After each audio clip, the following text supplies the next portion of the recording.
Hi everyone, good morning to all and welcome to you all in my very first vlog. So guys, today in this video I'm going to share my review about the EMRS examination, right? That how my exam went and how much marks I am scoring in this EMRS Tier 1 2025, okay? So ऐसा क्या था ना कि मेरे जो exam की preparation है वो मैंने सिर्फ 1 महीने में करी थी एंड बिकॉज़ मेरे जो है ना स्टेट की एग्ज़ाम्स थे तो वो मैं उसके लिए प्रिपेयर कर रही थी एंड उसमें स्टेट की एग्ज़ाम्स में ऐसा था कि 100 मार्क्स की तो मेरी सब्जेक्ट की क्वेश्चंस आने वाली थी एंड 30 मार्क्स जो थे वो थे लाइक इसके टीचिंग एप्टीट्यूड के एंड 20 क्वेश्चंस जीएस पोर्शन के थे, ठीक है। तो मैं ज़्यादा फोकस जो है वो मैं कर रही थी अपने सब्जेक्ट पे, तो मेरा एमआरएस को लेके ऐसा कोई अच्छी प्रिपरेशन थी नहीं। पहले तो मैंने अपना स्टेट का एग्ज़ाम दिया। उसके बाद ऐसा हुआ कि मेरे इग्नू के एमएससी के एग्ज़ाम्स स्टार्ट हो गए, ठीक है। स्टार्ट होने वाले थे तो ऐसा है ना कि इग्नू में क्या है कि उनका मार्किंग स्कीम ऐसा होता है कि अगर पढ़ के जा रहे हो, अगर आपने अच्छे से नहीं लिखा है तो you will not get enough और गुड मार्क्स, राइट। मैंने सोचा कि पहले मैं इग्नू की भी प्रिपरेशन कर लूँ। फिर मैंने ईएमआरएस को सोचा कि चलो कोई नहीं, पहले तो मेरे को लगा कि मैं ईएमआरएस के एग्ज़ाम दूंगी नहीं दूंगी, फॉर्म तो भर दिया था but I was very much sceptical कि मैं दूंगी या नहीं दूंगी, ठीक है। So at the last moment I decided कि हाँ, मैं दे रही हूँ ईएमआरएस का एग्ज़ाम और साइड बाय साइड मैं अपने इग्नू की भी एग्ज़ाम्स की प्रिपरेशन करूँगी।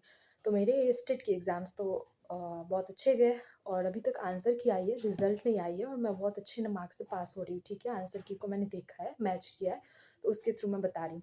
फिर ऐसा हुआ कि मैं ईएमआरएस का प्रिपरेशन शुरू की, मुझे समझ नहीं आ रहा था बिकॉज़ यूट्यूब पे क्या है ना कि आपको खुद से मैनुअली सर्च करना पड़ेगा कौन सा कोचिंग अच्छा है, नहीं है, कौन सा कोचिंग में कहाँ तक किस टॉपिक को कंप्लीट कराया है, नहीं कराया है, ठीक है। तो मैं बहुत ज़्यादा डायलेमा में थी कि कोई बैच जॉइन करूँ, नहीं करूँ। तो उस टाइम पे क्या था ना कि लोकेश सर ने एक बैच लॉन्च की थी। तो क्योंकि मेरे पास 1 महीने थे तो मैंने अपना टाइम वेस्ट ना करने का सोचा और मैंने सोचा चलो 499 का तो बैच है और प्लस वो ऐसा ऑफ़र दे रहे थे कि केवीएनवी का अगर पैटर्न सेम होगा तो वो सेम बैच में अलाउ करा देंगे, बाकी सब्जेक्ट्स जो होंगे वो, ठीक है। तो मैंने सोचा चलो अच्छी डील है, 499 में मैं ले लेती हूँ।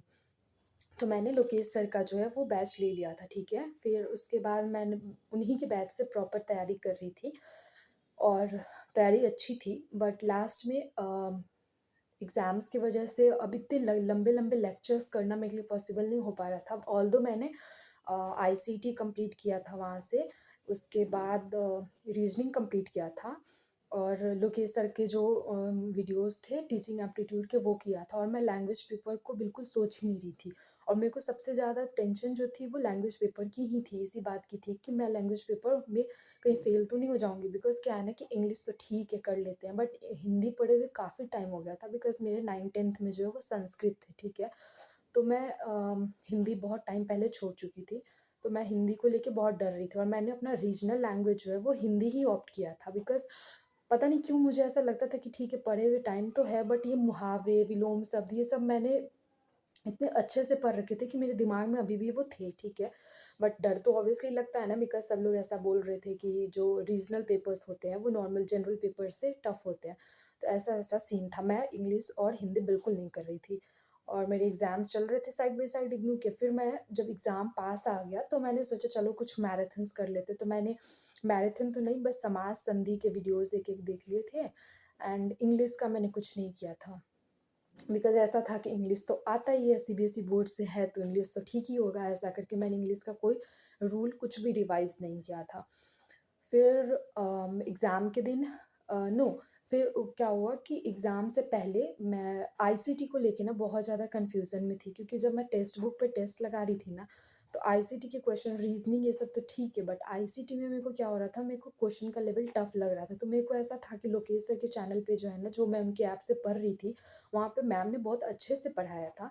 बट मेरे को था कि वो उसका लेवल थोड़ा लो है as compare to textbook कि जो मैं टेस्ट दे रही थी उसको लेके। तो मैं ना थोड़ा डर भी रही थी कि पता नहीं मैं सही कर रही हूँ, नहीं कर रही हूँ, क्या पता क्वेश्चन टफ पूछ दे क्योंकि कोई आइडिया तो था नहीं।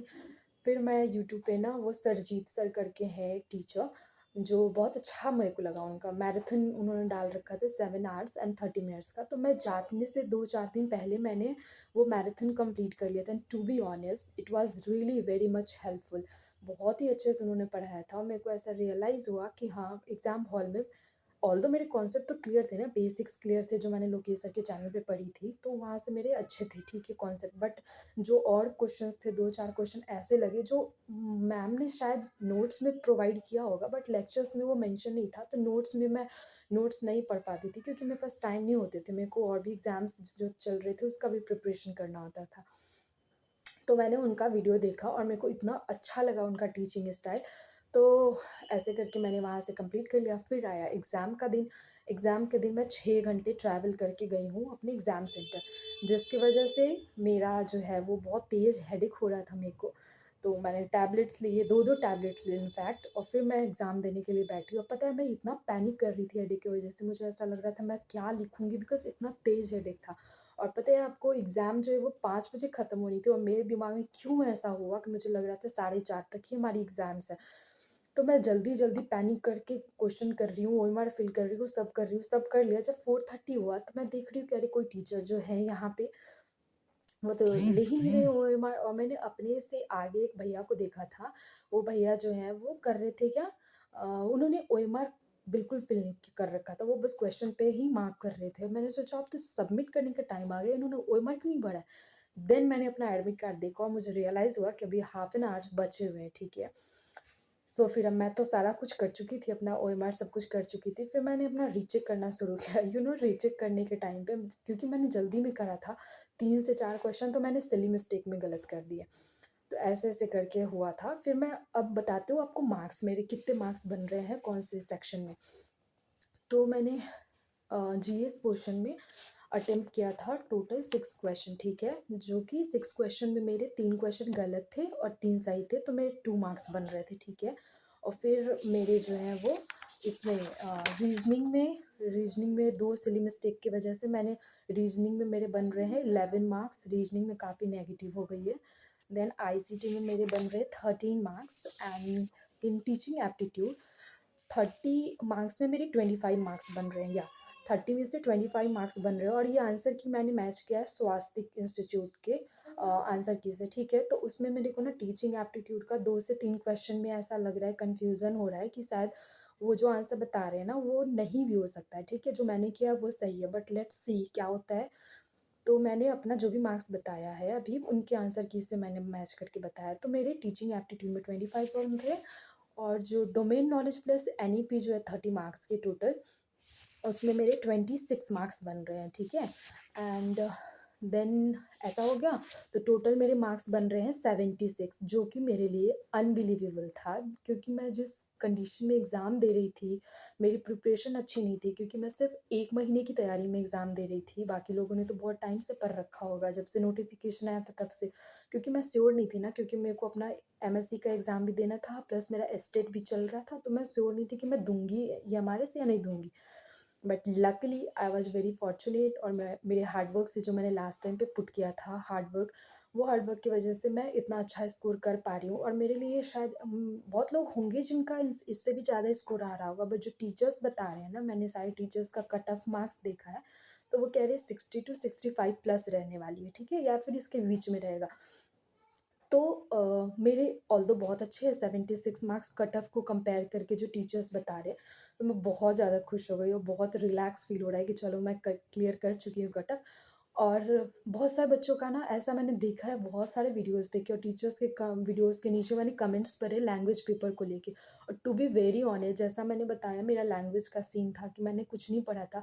जब मैं एग्जामिनेशन हॉल में गई ना, तो मेरे को सबसे ईजी पोर्शन कुछ लगा ना, तो वो मेरा रीजनल लैंग्वेज लगा, जिसके लिए मैं बहुत डर रही थी। हिंदी में मैंने 10 क्वेश्चंस अटेम्प्ट किए हैं, या I have attempted total 9 question out of 10, okay. और मेरे 99 सही हुए, ठीक है, 10 में से रीजनल लैंग्वेज में। एंड देन मैंने इंग्लिश और हिंदी जो जनरल पेपर थे उसमें मिला के मेरे 9 मार्क्स बन रहे।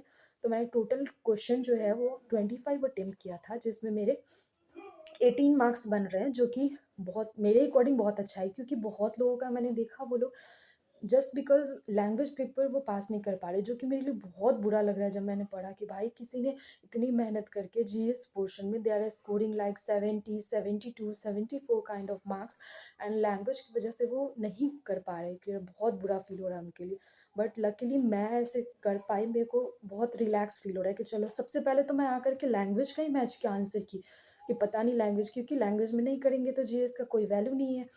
तो फिर मैंने लैंग्वेज चेक किया ना, तो मेरे को बहुत सुकून मिला कि चलो कम से कम मैं लैंग्वेज पास कर रही हूँ। फिर मैंने जब अपना चेक किया तो मुझे एक्सपेक्टेड नहीं था कि मेरे इतने मार्क्स बन रहे होंगे, बट लकीली मेरे इतने मार्क्स बन रहे हैं।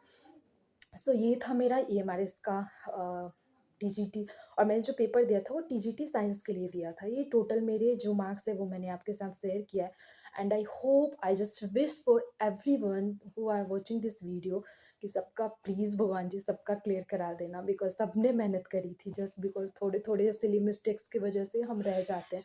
बिकॉज मैं खुद बहुत डर रही थी जब आई थी एग्ज़ाम दे के, पता नहीं कैसा हुआ, बिकॉज मुझे हेडेक की वजह से कुछ समझ ही नहीं आया। ऊपर से तो मैंने इतनी जल्दी में क्वेश्चन कर दिया था, क्वेश्चन पेपर अटेम्प्ट किया था, कि मुझे समझ ही नहीं आया कि मैंने क्या गलत किया क्या सही किया। तो एग्ज़ाम हॉल में जाने के बाद ना यार बहुत ज़्यादा चीज़ चेंज हो जाता है। जो हम घर पे सोचते हैं, जो प्लान करते हैं, वो बहुत कम चीज़ें होती है जो एग्ज़ाम हॉल में जाके एग्जीक्यूट हो पाता है। तो ऐसा ऐसा सीन होता है एग्ज़ाम हॉल में। So that's all about my EMRS exam review. And yeah, at last I want to tell my marks that I'm scoring 76 marks in EMRS, and hopefully सब पास हो जाए इस एग्ज़ाम में। एंड फ्रेंड्स, आप सब भी अपना वीडियो में के कमेंट में आप सब अपना भी मार्क्स शेयर करना कि आपके कितने बन रहे हैं। And in next video I will be sharing my KV and we plan that from where I am doing every subject, every topic. So stay tuned with me and like, share, and subscribe the channel. And thanks for watching.